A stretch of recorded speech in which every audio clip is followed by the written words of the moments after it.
Na kwa nukta hii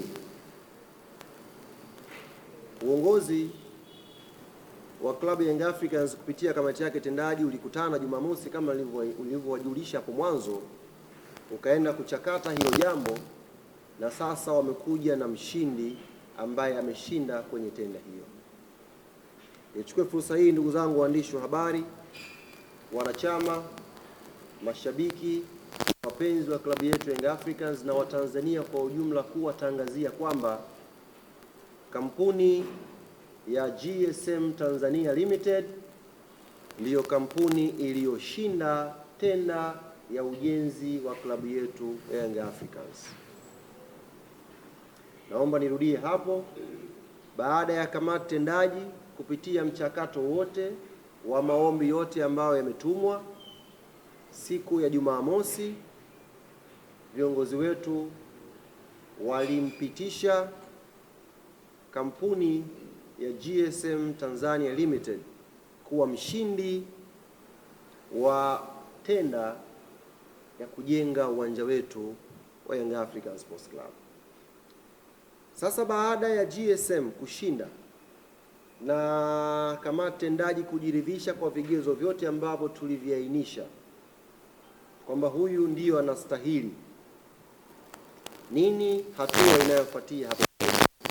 Cha kwanza ni kuwajulisha GSM Tanzania Limited kwamba nyie ndiyo mmeshinda tenda hii ambayo mliiomba. Na baada ya kuwajulisha, tunakuja sasa hivi kujulisha pia na umma kwamba mshindi ni nani. Hatua inayofuatia baada ya kuwajulisha washindi wa hii tenda ni pande hizi mbili sasa kukutana. Pande ya kwanza ni pande ya klabu ya Young Africans Sports Club ambayo ndiyo inamiliki eneo hapa Jangwani jijini Dar es Salaam, na pande ya pili ni GSM Tanzania Limited ambayo yenyewe ndiyo inakuja sasa kujenga uwanja wa klabu yetu ya Young Africans. Naomba nieleweke vizuri hapa. Pande hizi mbili zinapokwenda kukutana, na hili jambo ni jambo linalohusisha vitu viwili. Kwanza, linahusisha mahusiano ya kisheria baina ya klabu ya Young Africans na kampuni ya GSM Tanzania, kwa sababu tunakwenda kujenga uwanja. Kwa hiyo kuna mashirikiano hapo yanaingiwa kati ya club na kampuni. Kwa hiyo automatic jambo hili linahusisha pia sheria. Viongozi wetu kupata uelewa wa kisheria sasa kwenye mashirikiano haya. Lakini jambo la pili kwenye mahusiano haya kati ya klabu ya Young Africans na GSM Tanzania Limited ni biashara. Kuna biashara hapo inakwenda kuingia kwenye mahusiano haya mawili, kwa maana ya klabu yetu Young Africans Sports Club na GSM Tanzania wanayokuja kujenga uwanja. Kuna biashara hapo itakwenda kuingia. Kwa hiyo kuna vitu viwili hapo.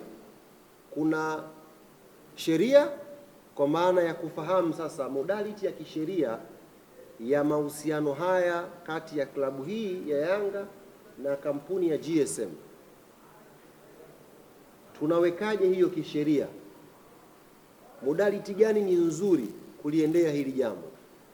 Lakini la pili, kwa sababu inahusisha biashara, ni uwanja ambao utakuwa unatumika. Huyu anamiliki ardhi, huyu anakuja kujenga uwanja.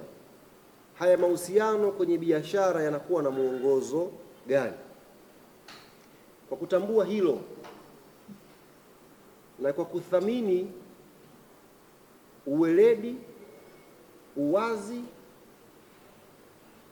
wa klabu yetu Young African Sports Club kwenye mkutano huu kabla haujafanyika, yani kabla pande hizi hazijakutana, kamati tendaji ya klabu ya Young Africans ilitengeneza kamati maalum ya kuliendea hili jambo sasa la uwanja wetu wa klabu yetu Young Africans. Na kamati hii itakuwa chini ya rais wa klabu yetu, kwa maana ya Engineer Hersi Al-Said ndio atakuwa mwenyekiti wa hiyo kamati.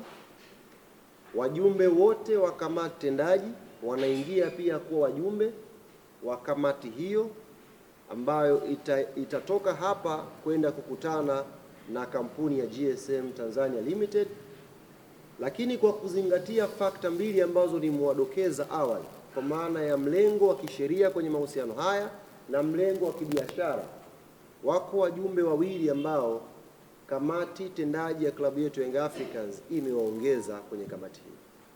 Jumbe namba moja ni mwanasheria msomi, mzoefu na mbobevu Alex Mgongolo, ambaye ameongezwa pia kwenye kamati hii, na specific anakuja kutoa ushauri wa kisheria kwa viongozi wetu wa klabu ya Young Africans, aina gani mahusiano ya kisheria kwenye mkataba tunatakiwa tusaini na GSM Tanzania Limited. Lakini mjumbe wa pili ambaye ameongezwa kwenye kamati hii ni kaka yetu Ivan Tarimo, ambaye yeye anakuja sasa kutusaidia kwenye engo ya kibiashara. Wote mnamfahamu Ivan Tarimo, ana background nzuri ya business. Kwa yeye ameongezwa kuja kutusaidia kwenye engo ya pili. Engo ya kwanza ya kisheria, watu ambao watakuja kuleta ushauri kwa viongozi wetu, ameongezwa hapa Alex Mgongolo. Lakini kwenye upande wa biashara sasa, mtazamo wa kibiashara kwenye mahusiano haya, ameongezwa kaka yetu Ivan Tarimo.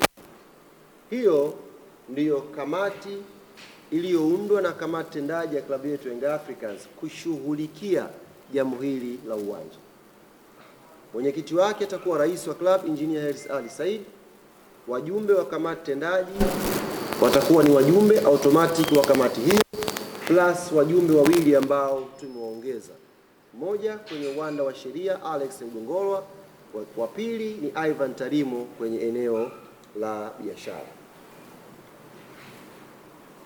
Hizi ndio stage tatu ambazo tunafuatia. Yaani baada ya leo kutangaza, mchakato unaofuatia kutangaza na kujulisha GSM. Mchakato unaofuatia tumeshatangaza pia na kamati ambayo itasimamia hili jambo, na mchakato unaokwenda kufuatia hapo mbele sasa ni Young African Sports Club kwenda kukutana na GSM Tanzania Limited.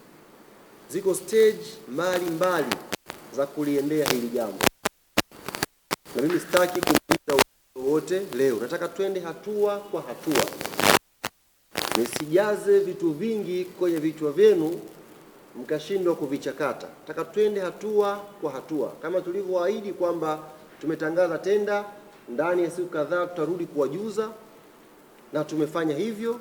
Na leo tumewatangazia mshindi na tumewatangazia kamati maalum ya kudili na swala la uwanja wa klabu yetu Young Africans, wajumbe ambao wameingia kwenye kamati hiyo, na tumewaambia hatua inayofuatia ni klabu ya Young Africans sasa